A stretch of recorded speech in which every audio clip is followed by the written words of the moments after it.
এবারের আইএসএল হবে কিনা তা নিয়ে বেশ কিছু জল্পনা কল্পনা চলছে বিভিন্ন সংবাদ মাধ্যমে, কিন্তু বিস্তারিত খোঁজ নিয়ে যে তথ্য উঠে আসছে তাতে আইএসএল কিন্তু হবে এবং বেশ কিছু দল আইএসএল হবে বলেই শক্তিশালী দল করছে, যার মধ্যে মোহনবাগান, ইস্টবেঙ্গল রয়েছে। খুব পিছিয়ে নেই বেঙ্গালুরু এফসি কিংবা মুম্বাই সিটি এফসি। প্রশ্ন হলো 31 ডিসেম্বর এফএসডিএল এর সাথে অল ইন্ডিয়া ফুটবল ফেডারেশনের চুক্তি শেষ হচ্ছে। অল ইন্ডিয়া ফুটবল ফেডারেশনে ডামাডোল চলছে। বর্তমান যেটা কমিটি রয়েছে সেই কমিটিটা তত্ত্বাবধায়ক। নতুন সংবিধান হবে, তারপরে 4 বছরের জন্য বডি আসবে। সুপ্রিম কোর্টে এই মুহূর্তে মামলাটা পেন্ডিং আছে। পরবর্তী শুনানি জুলাইয়ের মাঝামাঝি, 14 জুলাই শুনানি হওয়ার কথা, কিন্তু শুনানি যে সেদিনকেই হবে এরকম হলফ করে কিছু বলা যাচ্ছে না। ইতিমধ্যে সুপ্রিম কোর্ট একটা অন্তর্বর্তী নির্দেশে জানিয়ে দিয়েছে এফএসডিএলকে যে এই চুক্তি বাড়ানোর ব্যাপারে তারা যেন অল ইন্ডিয়া ফুটবল ফেডারেশনের সঙ্গে কথা না বলে। ঠিক এই প্রেক্ষিতে এই মুহূর্তে একটা স্নায়ু যুদ্ধ চলছে অল ইন্ডিয়া ফুটবল ফেডারেশন এবং এফএসডিএল এর মধ্যে। এর মধ্যে ঢুকে গেছেন বেশ কিছু মধ্যস্থতাকারী, কিছু এজেন্ট। তারা বিভিন্ন রকম বিভ্রান্তিমূলক খবর ছড়াচ্ছেন, কিন্তু এই যে মরশুমটা শুরু হতে চলেছে, কলকাতা দিয়েই শুরু হয়েছে যে 25 এবং 26 মরশুম, সেখানে কিন্তু আইএসএলটা যেহেতু শুরু হবে নির্ধারিত সময় সেপ্টেম্বরের মাঝামাঝি 13 কিংবা 14 তারিখে যেরকম নির্ধারিত আছে।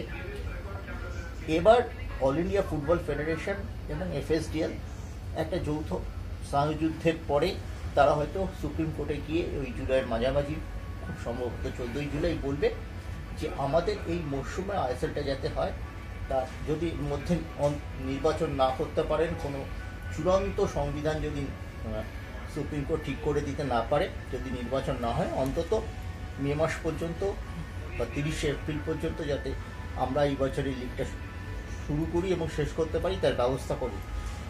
এরকমই একটা কিছু হবে ফুটবলের সাথে। হয়তো সুপ্রিম কোর্টও এই ব্যাপারে সবুজ সংকেতই দেবে বলে আশা করছে ওয়াকিবহল মহল এবং আইনজীবীরা দুপক্ষের মধ্যে কথাবার্তা চলছে। তার মধ্যে কিছু, আমি ঠিক কী বলবো টার্মটা, স্বার্থান্বেষী মহল বিভিন্ন কথাবার্তা ছড়াচ্ছে। এর মধ্যে কিন্তু খোলা জলে মাছ ধরতে নেমে গেছেন বাইচুং ভুটিয়া। যদি সামনে ইলেকশন হন, তিনি অল ইন্ডিয়া ফুটবল ফেডারেশনের প্রত্যাশী, অনেকদিন ধরেই পদপ্রার্থী সভাপতি।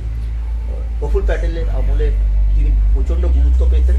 প্রফুল প্যাটেল গোষ্ঠী কে আসবেন এখনও ঠিক হয়নি, আগে নির্বাচনের ডেট ঠিক হবে, তারপরে প্রফুল প্যাটেল গোষ্ঠী কাকে রেখে আসনে নামবে সেটা ঠিক হবে। আর যাই হোক, প্রফুল প্যাটেল এই মুহূর্তে কিন্তু কেন্দ্রীয় শাসক দলের সঙ্গেই আছে, এটা অ্যালার্মিং কল্যাণ চবের পক্ষে।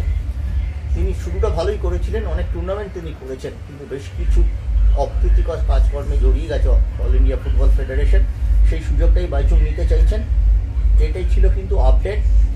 আইএসএল এই 14 মরশুমে হচ্ছে, পাশাপাশি মোহনবাগান সুপার জায়ান্ট যেদিন আইএসএল শেষ হয়ে যাবে সেদিন কিন্তু মোহনবাগান সুপার জায়ান্টের সাথে থাকবে কিনা, সঞ্জীব গোয়েঙ্কা সংস্থা মোহনবাগানের সঙ্গে থাকবে কিনা সেটা নিয়ে নিশ্চয়ই একটা প্রশ্ন চিহ্ন আছে। এই যে কাটছাড়া মোহনবাগানের সঙ্গে সঞ্জীব গোয়েঙ্কা সংস্থা, এটা কিন্তু মোহনবাগান বেরিয়ে আসতে পারে না, বেরিয়ে আসতে পারেন একমাত্র সঞ্জীব গোয়েঙ্কা।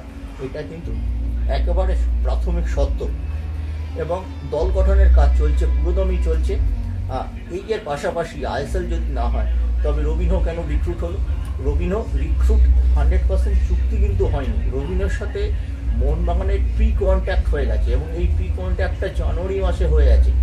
রবিনহো যদি এই ভারতে কোথাও আসেন, মোহনবাগান ছাড়া কোথাও খেলতে পারবেন না, এটাই হচ্ছে সত্য। অন্য কোনো ক্লাব যেন রাজস্থান রবিনহোর মতো প্লেয়ারকে না নিতে পারে, বিশেষ করে ধরে নিন প্রতিবেশী ইস্টবেঙ্গল, সেই জন্যই মোহনবাগান এটা করেছে। এবার মোহনবাগানের পরিকল্পনা হচ্ছে আগে মেহতাব সিংকে কনফার্ম করা। মেহতাব সিং নিজেও ভালো পেমেন্ট চাইছেন, ট্রান্সফার ফিও যাতে মোটা ট্রান্সফার ফি দিতে হবে 3 কোটির ওপরে নেগোসিয়েশন চলছে। বিনয় চোপড়া এই ব্যাপারটা দেখছেন। আগে মেহতাবকে নিতে হবে। মেহতাবকে নিলে এই যে গত মরশুমে আমরা দেখেছিলাম ডবল বিদেশি স্টপারে মোহনবাগান খেলতে বাধ্য হয়েছিল, যতদিন না ডবল বিদেশি স্টপারে গেছেন মোহনবাগানের রক্ষণভাগ ঠিকঠাক হয়নি। সেটা আপনারা দেখেছেন, খুব জমাট হয়নি। মরশুমের প্রথম দিকে আমরা বারবার হ্যামার করেছিলাম এই জায়গাটা, শেষ পর্যন্ত কিন্তু ডবল বিদেশি স্টপারে যাওয়ার পরে টম এবং রড্রিগেজ মোহাম্মদ দলটা দাঁড়িয়ে যায়। সেইখানে মেহতাব খেলবেন এবং সেইখানে রবসনে আসার একটা বড় সত্য হচ্ছে এখনও প্রি কন্ট্যাক্ট চূড়ান্ত হয়নি। যে যাই বলুক, বিভিন্ন সংবাদ মাধ্যমে অনেক কিছু হচ্ছে, আমি কিন্তু দায়িত্ব নিয়েই বলছি। অ্যাকচুয়ালি এই ব্যাপারটা কিন্তু এইখানে রয়েছে, মেহতাবকে পেলে সামনের দিকে আপফ্রন্টের অপশানটা বেড়ে যাবে। তখন হয়তো রবিনহোকে বাদিক থেকে ইউজ করা হতে পারে, দিমিত্রি আছেন, জেমি ম্যাকলারেন আছেন, কামিন্স আছেন। মোহনবাগানের আপফ্রন্ট কিন্তু একেবারে দুর্দান্ত, 4-3-3-এও চলে যেতে পারে এবং সেক্ষেত্রে রবসন যদি সই করেন এবং মেহতাব সই করলে কনফার্ম করার পর সেক্ষেত্রে লিস্টনের নিয়মিত প্রথম একাদশে খেলা কিন্তু অসুবিধাজনক হতে পারে।